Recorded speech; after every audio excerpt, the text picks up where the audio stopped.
Next Level Conversation with Jeff Gabriel. More than that, there are people that are dying, and I mean, the coronavirus has exposed weaknesses in the system. The fact that you had America where we were more prepared to respond to a racial riot than we were able to respond to the coronavirus. It taking months for masks to be made. It took months for adequate testing to be accomplished, so on and so forth. And I think that something that a lot of people don't know, especially if you're not from these kind of low-income neighborhoods, is that we've been suffering, prior to the coronavirus. So if you can imagine that, things were more or less at a drip in low-income neighborhoods before, coronavirus completely shut that valve off. And which valve is that? Just financial, like money coming in. A lot of the people who are unemployed, who are on unemployment, who are unable to pay for their rent, these are people in low-income neighborhoods. Mm-hmm. So their fears are that they're not going to be able to survive through this year, especially since before they were already, hand to mouth or paycheck to paycheck. Mm-hmm. And now that this has stopped a lot of the work that's available to them, they're like, well, how am I going to survive through this? But even more so, what hope is there in the future that I'm going to be able to return to, whatever semblance of the life that they had before? Because everyone's talking about after the coronavirus pandemic, isolation and the quarantining is done. They're talking about a new normal. So for a lot of people, they're wondering what that means for them specifically. For you, and this is going on in your neighborhood right now. You can see this. Yeah. A lot of people where they're skeptical of vaccines and things like that, just because of the racial connotation within the Black community and the medical community. Unfortunately, we don't have the best of relationships with one another.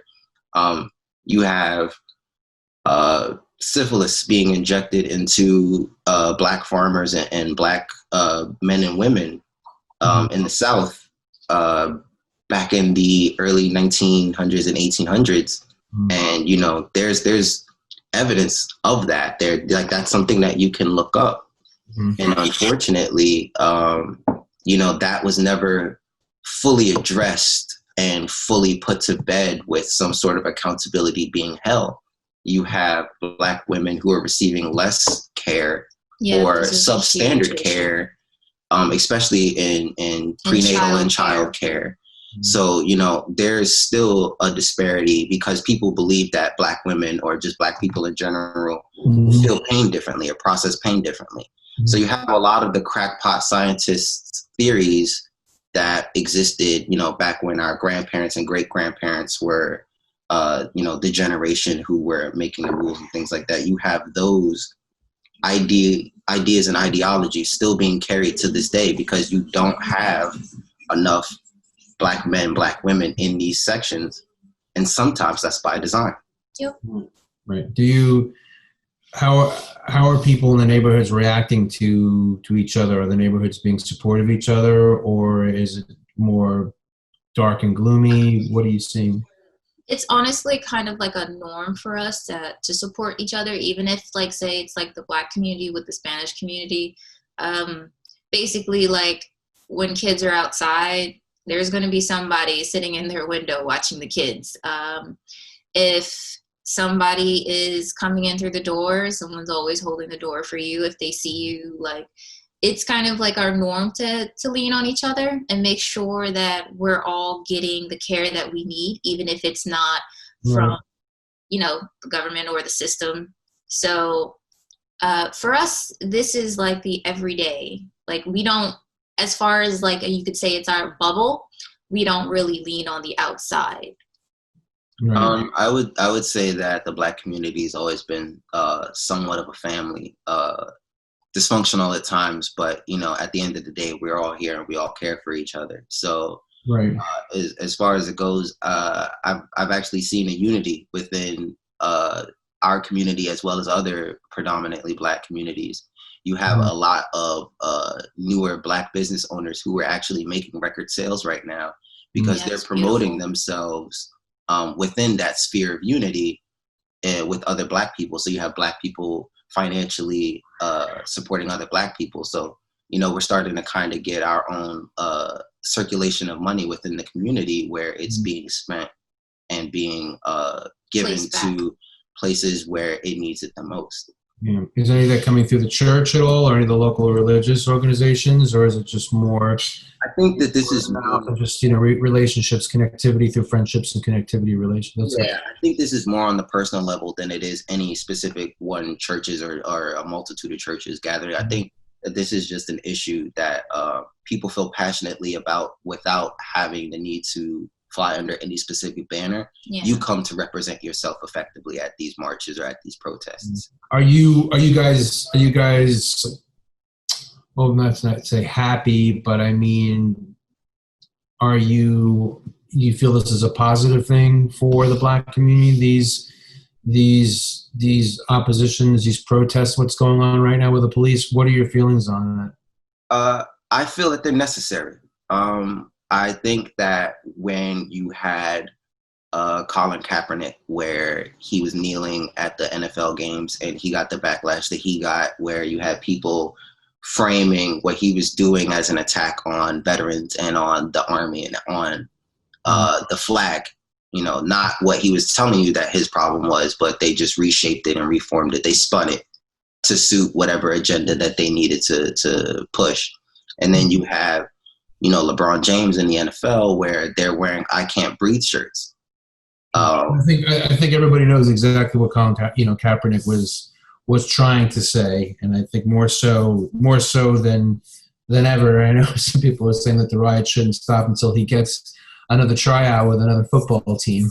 I mean, I know that's just, you know, a lot of it is that, you know, the Black community respects him for speaking up. And especially, he's got balls, man. I can tell you, to do what he did in front of the world like that. I always get, you know, anybody thought of him, what any sort of story that they want to spin or however they wanted to label him. I just thought that, you know, here's a guy that's, you know, reached the pinnacle of, you know, the sporting world, and also, you know, I don't know what kind of neighborhood he came from, but you know, less than 1% of all college football players make it to the pros. I mean, it's an incredibly hard, difficult, you know, opposing odds. And, you know, here's a guy that was, you know, a quarterback and pretty successful at it. And, you know, he goes ahead and he risks it all to make a statement. And I think that, you know, probably from what he did, you know, is probably flowing over to today and what's going on right now in the Black Lives movement. But I don't think it's just, you know, about Black lives. I think it's just, you know, Black lives at the forefront because your community and your ethnicity gets hit so hard, but there are so many disenfranchised people within this capitalistic structure, and it is the abuse of it. It's the lack of entropy, the ability to have enough energy in this financial society to fuel and provide for everyone. Is obvious that there's just a lack of energy for all, and the cracks in the fabric and the cement and the asphalt and the pavement.